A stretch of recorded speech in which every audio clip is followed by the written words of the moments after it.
All right, so Brady's obviously going to take some time before we try and figure out what's going to happen with him. He's a free agent, so not sure whether he's going to return to Tampa Bay. You guys recently did a 2023 PPR mock draft on CBSSports.com. Thanks for the invite, by the way.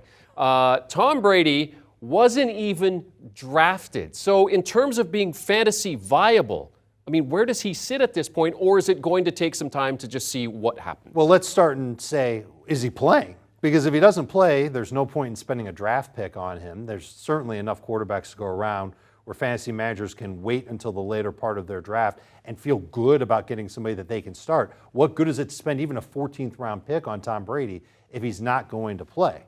So that's the number one thing. And then the number two thing is, if he decides to play, where does he play? And is he going to be in a situation that's anywhere close to as good? Not this year, because this year was bad, only 25 touchdowns. Last year, when he had good protection, when he felt comfortable dropping back to throw, when he had great receivers and tight ends to throw to. Everything took a huge step back, but the biggest thing that I saw was that his protection was not good.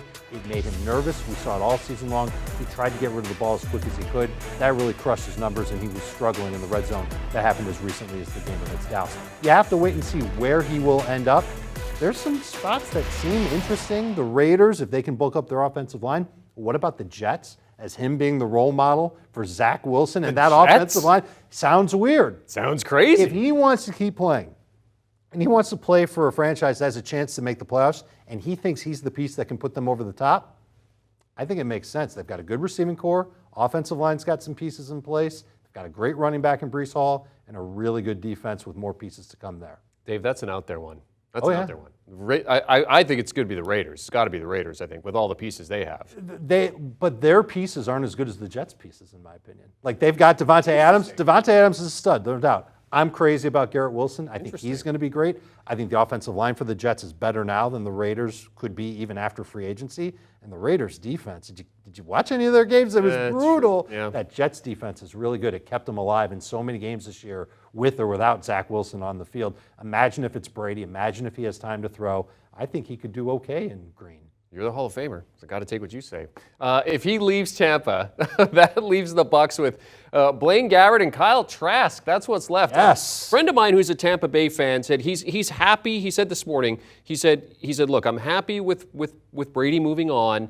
Let's bring in Garoppolo. Let's look at Derek Carr, maybe even Baker Mayfield. I mean, when you look at the Buccaneers without Tom Brady, what are some of the fantasy options, viable fantasy options for them? Well, I get queasy because Tom Brady, and again, I'm thinking back to Tom Brady last year. He was what made those offensive stars really pop. And now if you're going to take a big step back from Brady, even if it's Brady this year, it makes me a little bit nervous to say that they're going to be great. And they might blow this whole thing up. It could lead to Mike Evans going on to a different team. They just signed Godwin to a long-term deal. His role in the slot is safe. He's going to be in Tampa Bay.